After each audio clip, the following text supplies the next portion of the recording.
오늘 그 하나님 나라를 이루기 위해서 또 한 명의 선교사를 우리 IM 선교회 한국본부에서 파송하려고 합니다.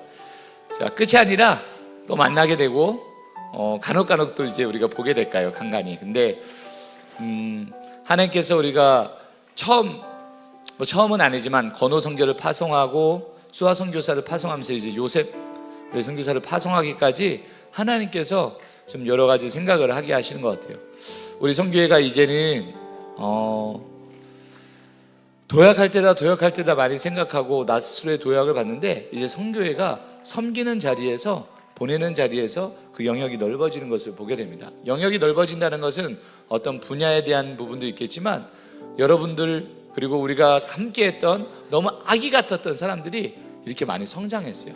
그 성장함이 이젠 보여지고 그 성장함을 통해서 하나님 나라가 확장되는 것을 보게 됩니다. 우리 조유셉 그래서 나와서 간증할 때 여러분도 그 간증 안에 여러분이 있다는 걸, 하나님의 인도 안에 여러분이 있다는 걸 잊지 않으셨으면 좋겠습니다. 우리 요셉이 나올 때 큰 박수로 환영해 주시기 바랍니다.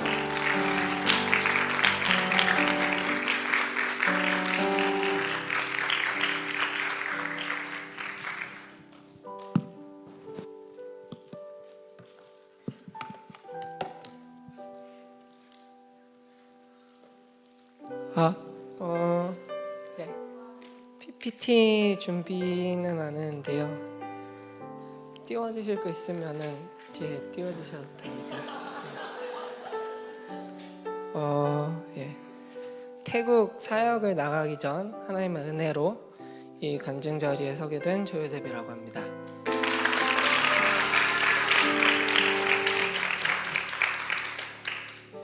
간증을 한다고 처음 이 간증 준비를 해달라고 메시지를 딱 들었을 때 저는 어떠한 역경이나 이런 시련 속에서 어떤 유혹을 받고 또 그것을 이겨내고 깨달아 얻은 경험이 많이 없기 때문에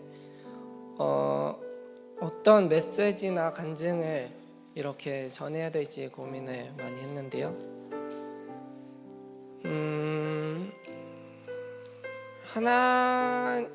또 하나의 사역, 태국 사역을 위해서 보내심을 받게 되었고, 이 사역이 나의 사명이고 또 이게 내게 있어서 은혜고 또 기쁨이라고 생각합니다.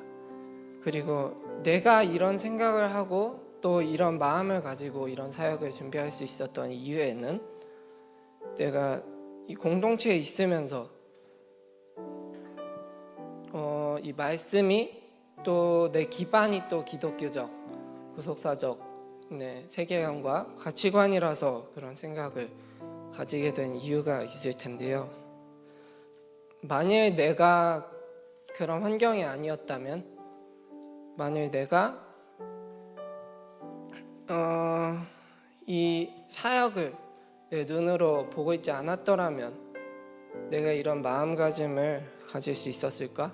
라는 생각을 하면서 제 삶에 대해서 돌아보게 되었던 것 같습니다. 제 삶에 대해서 정리를 해보자면요, 저는 몸이 많이 안 좋을 때가 있었고 아플 때가 또 많았는데요, 제가 4살 때 췌장이 바이러스에 감염이 되어서 제 1형 당뇨에 불치병에 걸리게 되었습니다.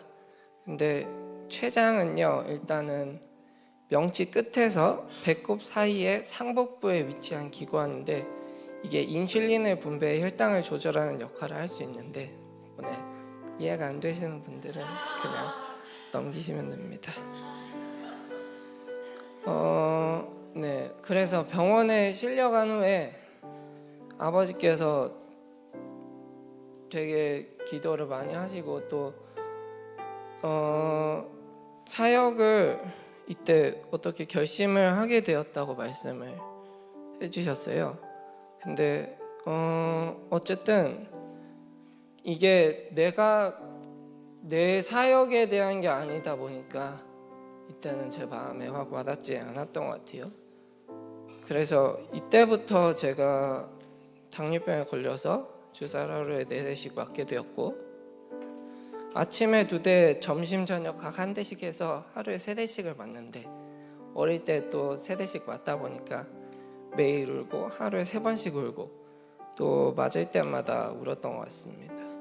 그리고 이때부터 이때가 4살 정도 됐을 때였는데 이때부터 또 트리플 스쿨 권호성 교사님 간증에서 나왔다시피 성경을 배우기 시작했는데 사실 모태신앙이다 보니까 그 전부터 성경을 배워오고 또 주일학교를 다니면서 이 성경 메시지를 듣긴 했지만 이제 이 이야기가 아닌 내가 비록 그때 제대로 이해하지는 못했지만 성경을 이해하도록 배운 말씀 또 성경 그 트리플 스쿨은 저게 처음이었던 것 같습니다. 그리고 나서 이제 제가 사역을 직접적으로 보고 이 선교라는 것을 봤을 때는 제가 1년 뒤인 5살 때 필리핀으로 저희 가족이 파송을 받게 되었어요. 근데 제가 몸이 아프고 이동이 어렵다 보니까 직접적인 선교를 그렇게 가까이에서 볼 경험은 많이 없었지만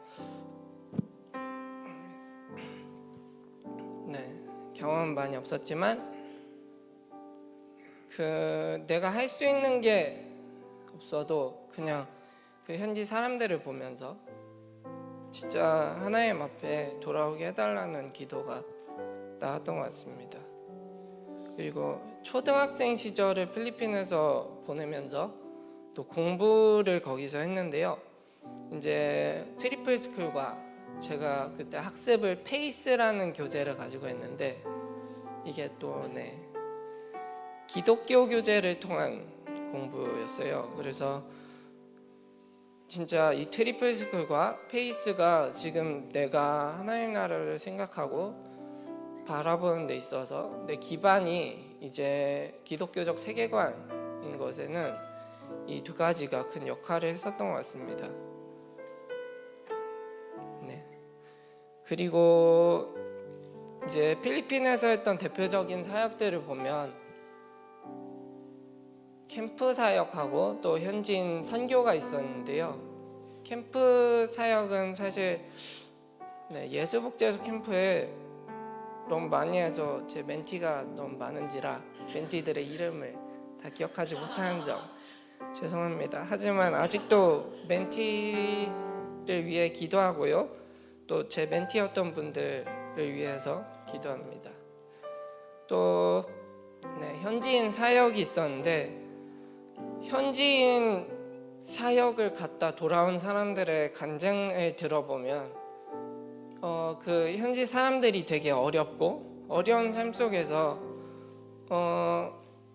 그 가운데서 어떻게 도울 수 있을까 고민을 또 하시고 또 거기서 깨달음을 얻고 하나님께 메시지를 들었다라는 분들이 많으셨는데 저는 그 사람들의 환경이 어려운 것보다 그 사람들이 그 어려운 환경 가운데서도 또 웃음을 지을 수 있고 또 그 가운데서 이제 복음을 전하는 데 있어서 이 복음이 하나님 나라가 그들 가운데 믿어진다는 것, 이제 일어난다는 것이 제게 있어서 기쁨이었고 또 그렇기 때문에 선교를 사역을 결심하는 계기 중 하나가 됐었던 것 같습니다. 그리고 필리핀에서 사역을 하다가 한국으로 돌아오게 됐는데요.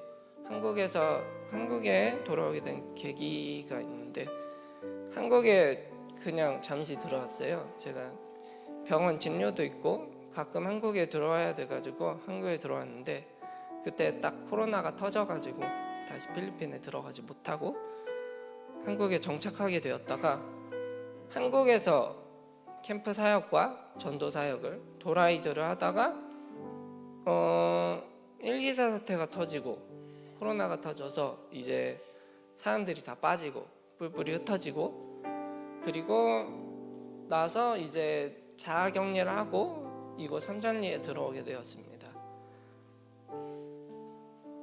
처음에 삼천리에서 MK에 있다가 제가 기억하기로는 그 MK에서 페이스라고 있었는데 대안학교에서 사용하는 페이스를 그 정부에서 그 법에서 정식 교재로 인정해주지 않는다는 그런 법이 생겨가지고 제가 또 졸업하기 위해서 초등학교를 졸업하기 위해서 검정고시 공부를 하러 가게 되었는데 사실 이게 또 내가 여기 서 있을 수 있는 이유가 되지 않을까라는 어쩌면 하나님의 인도하심이 되지 않을까라는 생각을 하게 됩니다.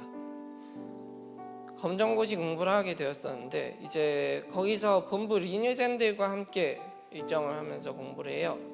근데 이게 MK에 있을 때는 내가 여기 안에서 기독교적 교육을 받은 사람들과 잘하면 있으면서 몰랐는데 밖에서 있다가 이곳에 와서 변하는 사람들을 보니까 되게 새로운 느낌이 들더라고요.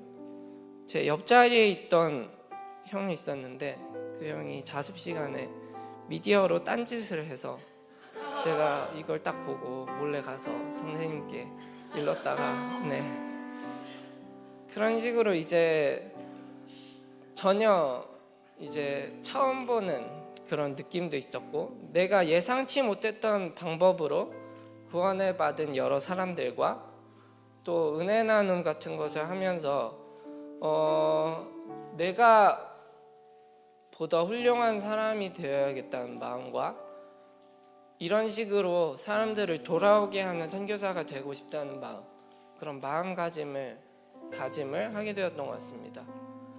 그리고 검정고시가 끝나고 나서 이제 상황실에 들어왔는데요. 상황실에서는 사실 직접적인 전도 사역을 안 하고 또 멀티나 촬영 같은 걸로 사역을 하게 되었어요. 근데 처음에 딱 들어갔는데 되게 이게 맞나 싶을 정도로 어이가 없었거든요. 제가 처음에 갔는데 얼마 안 돼서 한다살이 열렸는데 갑자기 가사에 들어가게 돼서 가사를 넘기다가 엄청 틀리고 또 갑자기 카메라를 딱 쥐어주면서 이게 찍는 버튼이라고 해서 찍었는데 나중에 보니까 제가 찍은 게 다 지워졌더라고요. 또 이렇게 여러 종류의 책임이 맡겨지며 사역자는 어느 자리에서 무엇을 하든 무엇을 도전하든 내가 그 자리에 내 실력이 준비가 안 되어 있었다 하더라도 내 마음이 언제나 헌신할 준비가 되어 있어야 된다. 무슨 일이든지 내가 받아들여야 된다는 것을 배우게 되었습니다. 그리고 상황실에서 책임감을 배우고 IT 태국 사역팀에 오게 되었는데요.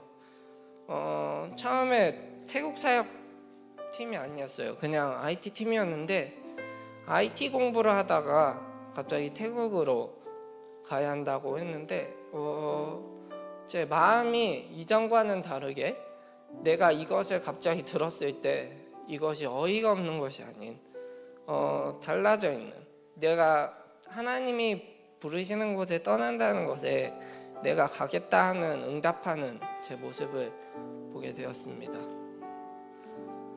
이렇게 제 사역을 돌아보면 사실 내가 이 사역을 자원하고 내가 이 사역을 선택하고 하나님 앞에 드린 것이 아니라 내가 그냥 그 자리에 있었기 때문에 했었던 사역이지만 내가 그런 사역들을 하는 가운데서 하나님이 나와 함께 하셨고 또 내가 그런 사역들을 보면서 또 트리플 스쿨이나 페이스 같은 것을 통해서 학습을 하면서 내가 하나님에 대해서 알고 배우면서 하나님이 저를 지금 이 자리 가운데 또 사역자로 이끄시고 부르셨다는 것, 그것을 느낍니다.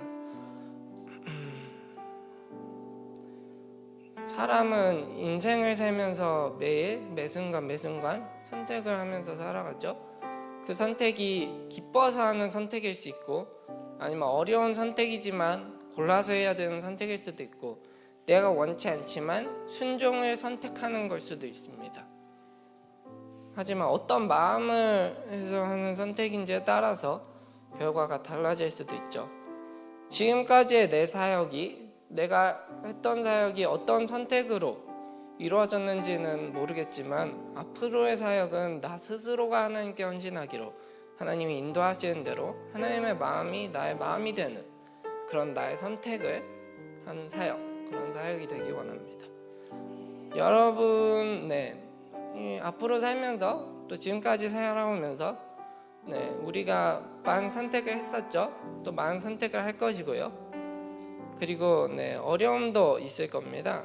근데 그 어려움 가운데서 제게 있어서 어려움은 약한 몸이었을 수도 있고 또 제 마음이었을 수도 있습니다. 하지만 그 어려움 가운데에서 하나님이 그 어려움을 없애주실 거라고 말하지는 못하겠습니다. 하지만 하나님께서 그 어려움을 보시고 어떤 방법인지는 모르겠지만 하나님께서는 그 어려움을 사용하실 거라고는 말할 수 있습니다. 내가 앞으로 있을 사역에서 또 여러분이 앞으로 있을 선택 앞에서 앞으로 어떻게 해야 될지 그 어려움 때문에 앞이 안 보인다고 해도 앞으로 한 걸음을 걸을 때 하나님이 원하시는 선택을 한다면, 그리고 그 다음 한 걸음을 걸을 때 또 하나님께서 원하시는 선택을 한다면, 그래서 결국 마지막 한 걸음은 하나님의 선택을 하는 하나님 나라에 이르는 여러분의 선택이 되기를, 또 저의 선택이 되기를 기도하고 소망합니다. 감사합니다.